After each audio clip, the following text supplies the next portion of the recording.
Hello everybody, welcome back. Today I'm going to make a ranking video of probably the hardest group of albums I have ever had to rank so far, maybe ever, and that's Iron Maiden's catalog. And this is basically impossible for me to do, except for my top one or two albums. They don't change, or they can change real easily. And to let you know, this is just my opinion, like always, because everybody has to say this shit because some people get pissed off. Like, I pissed in their cereal because their album wasn't as high. But I'm just here to talk music, in my opinion. But particularly, this list will change regardless because you know what you're going to get with Maiden. And with repeated listens, sometimes each album changes in rankings. But I'm just going on right now. I want to revisit all these albums that I wasn't so sure about. So I'm going to rank them. But ask me 3 months from now, it'll change.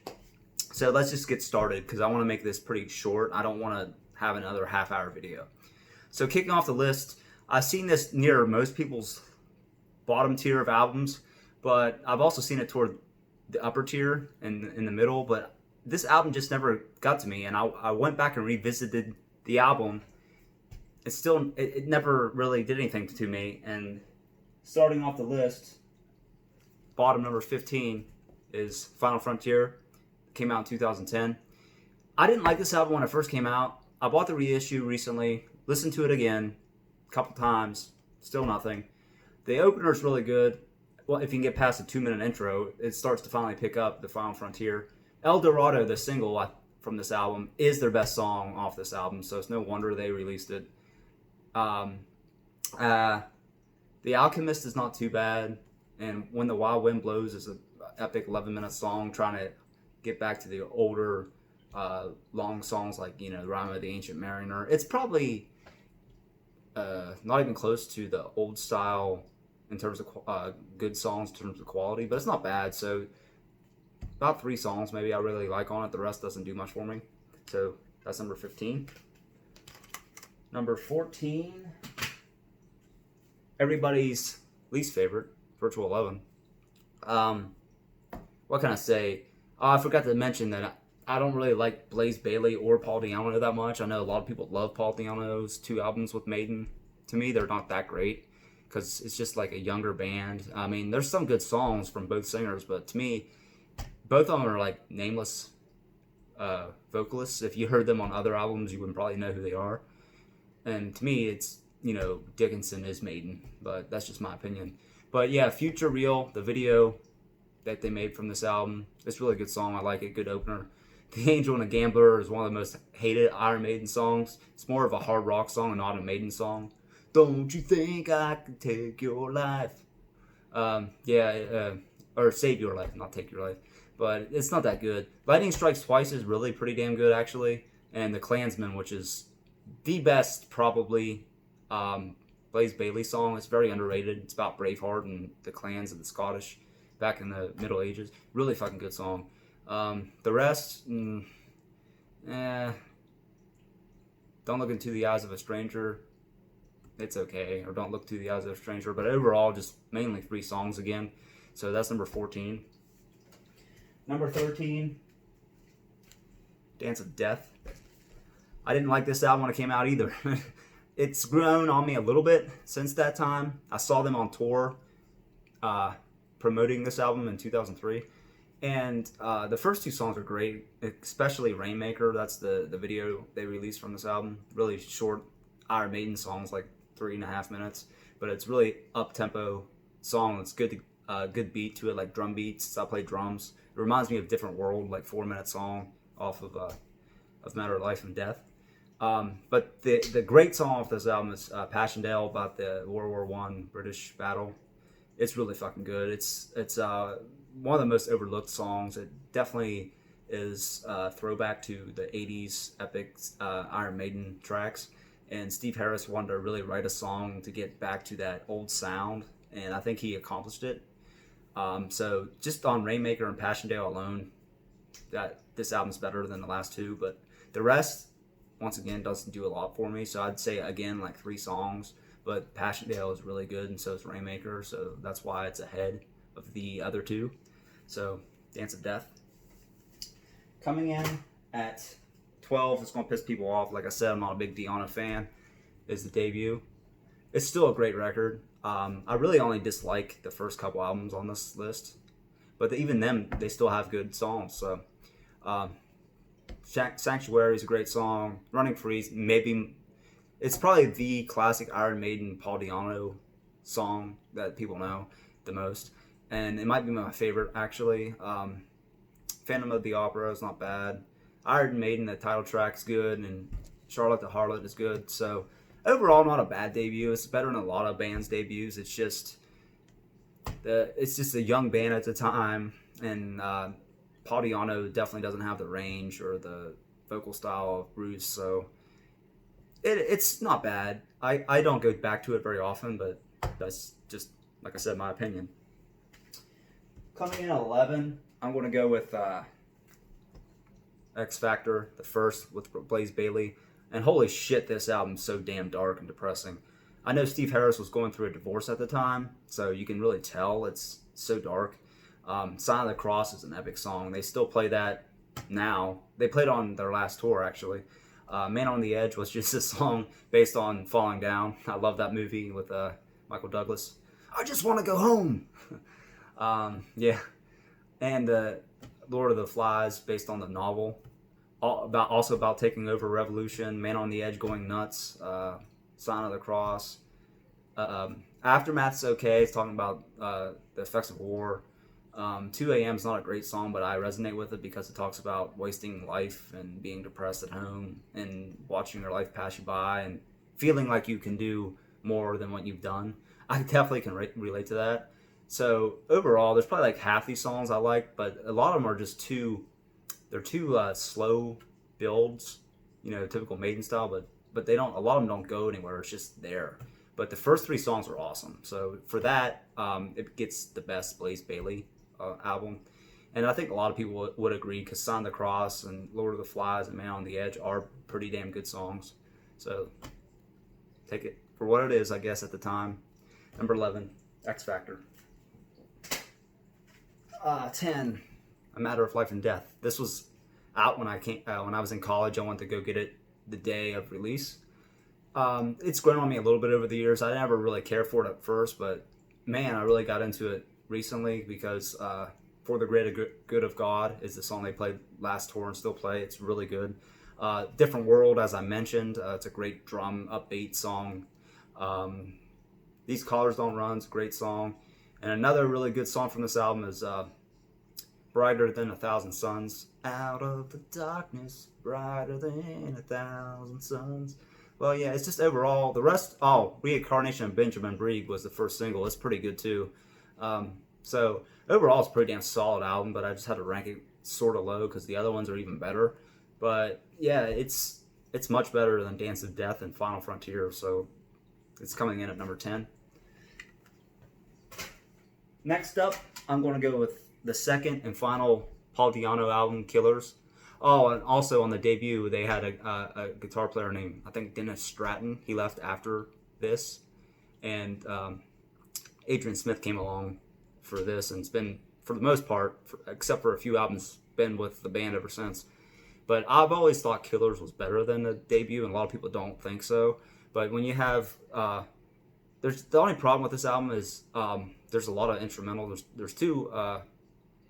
there's the opener, which is the instrumental, and then there's Genghis Khan, which is another instrumental. There's 2 instrumentals, and it's a pretty short album. But Wrathchild, that along with Running Free, is the best 2 songs, I think, with Paul Di'Anno. And also, Murders in the Rue Morgue is really damn good. Prodigal Son is pretty damn good. The title track, Killers, is really good. Yeah, so overall, I think the second album is better. Even the production, in my opinion, is better. So that's coming in at number 10. It's Killers. Number 8 is the one that everybody dislikes for some reason, and that's No Prayer for the Dying. I can see why. I think it's the weakest of the classic era Maiden albums. But it's still, with Bruce Dickinson, I mean, it's still pretty damn good. The only problem with this album is the songs aren't bad. There's not really any bad songs on this album, but there's not a lot of strong songs on this album, like classic Maiden songs. Tail Gunner's awesome. Holy Smoke, it's not bad. Public Enema number one's good. The Assassin I like. Hooks and You a lot of people hate because it's more like a pop rock, hard rock song, not a Maiden song, but I like it. And also Bring Your Daughter to the Slaughter. Steve Harris put that on Nightmare on Elm Street 5, the Dream Child soundtrack, and he's like, damn, that sounds like a good Maiden song. A lot of people think it's too mainstream, but I love it. Like I said, late 80s rock and metal was the best. Mainstream or not, people knew their music then. So I think it fits. And Mother Russia is a really good song to end the album. So overall, while there's no classic songs on this album, and they rarely play any songs from this album, excluding maybe very, very rarely Bring Your Daughter. I saw them in 2003. They brought that back, but I'm not sure if they played it since. But overall, like, there's a lot of hidden gems on this album. Nothing like knocked your socks off, but as a whole, it's pretty damn solid. It's toward the right in the middle of their catalog, so I think you should check it out. Next up is the album right after that, and that's Fear of the Dark. Oh, by the way, the No Prayer for the Dying, Adrian Smith left because he didn't like the direction they were going, and so it was a 4-piece front with that album, this album, and the 2 Blaze Bayley albums, and then they reunited. And Janik Jeers came in for the last album and this one and the 2 Blaze Bayley, and he also stayed ever since. Just thought I'd mention that. Anyway, Fear of the Dark, my favorite Maiden tune, especially live, Fear of the Dark. It's a fucking amazing song. I don't think that they'll ever write a song that will top that for me, but I just love it. Be Quick or Be Dead, great opening track. From Here to Eternity, another great short opening song. Afraid to Shoot Strangers, very damn good song. Actually, they should have put that song, well, since it took place in World War II, it wouldn't have made sense, but it reminds me of that movie where about the guy in World War II that wouldn't shoot anybody. He would always, the medic that would go up and save the wounded. That's what basically the song's about. It's, person not is against war. He's pretty much a pacifist, won't fight. He don't like guns or anything. Would have been perfect, but I understand the movie takes place in World War II, so it wouldn't fit. There's some meh songs on here, like Childhood's End, Fear is the Key, but Chains of Misery's awesome. Judas Be My God's pretty damn good, and like I said, Fear of the Dark. So overall, it's a pretty damn solid album. It's always overlooked, just like the last one, but I think give it a shot. It's pretty damn solid, especially like I said, Fear of the Dark. I can't say anything else about the album or the songs. Damn good. So next, coming up, I think 7 now, is Brave New World, the reunion with Bruce Dickinson and Adrian Smith. Originally, when this album came out, I didn't think it was all that, but as I started to listen to it more and more, it just kept growing on me and growing on me and growing on me. And this one and then the last one and the next one I talk about really could flip-flop because they're so damn good and so similar in quality. And this is like an import, I think it's a Canadian import vinyl. So there's the gatefold. But yeah, just looking at it, Wicker Man, that was the album track that they actually played on a lot of radio stations in 2000. Ghost of the Navigator's good. The title track, Blood Brothers, great song. Thin Line Between Love and Hate's a great closer. And I would say Out of the Silent Planet is a great catchy song. Out of the Silent Planet. Great song. So yeah, overall, one of the better Iron Maiden albums, which also never gets the hype it deserves or the respect it deserves, which it should. So that's number 7. Number 6 is my album of the year in 2015, Book of Souls. What can I say? I mean, this blew my mind. I hate that it's kind of 90 minutes almost. That's too fucking long. I know Maiden has a lot of songs that are in albums that are like really long, especially post 2000. It's just like Jesus Christ. But Empire of the Clouds, 18 minutes, but the song's epic. It has even pianos. I mean, you just have to listen to it if you haven't heard it. It doesn't seem like it would be a Maiden song. It's supposed to have been a Bruce Dickinson solo project, but they're like, no, let's put it on the album, and I'm glad they did. Tears of the Clown, that's about the life and death of Robin Williams, great song. The title track, great. If Eternity Should Fail, one of my favorite songs on this album. A lot of people don't like it because it's so repetitive, the chorus, but I think it's great. Speed of Light, the more mainstream song they released a video for, I like it. People told me they don't like it, but I like it. I would say another great one is the Red and the Black. That's another great song. But this is actually a special release when it came out. If I can get that damn thing open, like a book, literally, Book of Souls. You can see, and you open it up, and there's the 2 discs, and it has like the lyrics and shit inside of it. But yeah, that's number 6 in my album of the year for 2015. And if that's their last one they ever do, what a hell of a way to go out. I mean, since I already made this video, I probably will just review a new album. I probably won't make a whole nother video. But I'll just, if they make a new album and I review it, what I'll do is I'll just put it in the list somewhere at the end. Number 5, Somewhere in Time. I watched another review on YouTube about this album. He had it as his number 1. It's never been top 1 or 2 for me, but it's a damn great album. Somewhere in Time is a good title track opener. Wasted Years is one of my favorite songs, the most famous song from this album. Heaven Can Wait is a great song. The Loneliness of the Long Distance Runner is a great long song that's typical Maiden. Stranger in a Strange Land is another great song. So overall, of the prime era of Maiden, this is probably my least favorite, but it's still fucking amazing album. I highly suggest you check it out. Number 4, most people have this as first or second. For me, it's 4. It could be 3, maybe 2.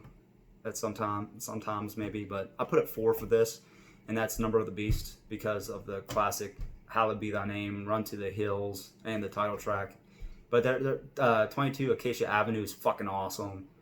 Children of the Damned's not bad. The Prisoner's not bad. There's not a bad song on this album, but I couldn't really rank it. Like I said, all the top 4 or 5, which is so damn hard to rank. But for me, I go back to the other ones more than I do this one. Probably because I've heard "Run to the Hills" and "Hallowed Be Thy Name" 1,000 times. But overall, I could see why people put it as number 1 or 2. It's that classic for a reason.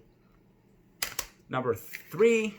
Seventh Son of a Seventh Son. The other review I watched about these ranking videos, he had this one as number 1. This one has always been top 3 or 4, always for me. Maybe number 2 in a different video. It's just hard to rank, but it's every song. This is when it got kind of like more progressive. Moonchild, Infinite Dreams, Can I Play with Madness, great tune. The Evil That Man Do, The Clairvoyant, Only the Good Die Young. No, that's not a cover. It's just a solid album, and overall, track by track, it's hard to beat this.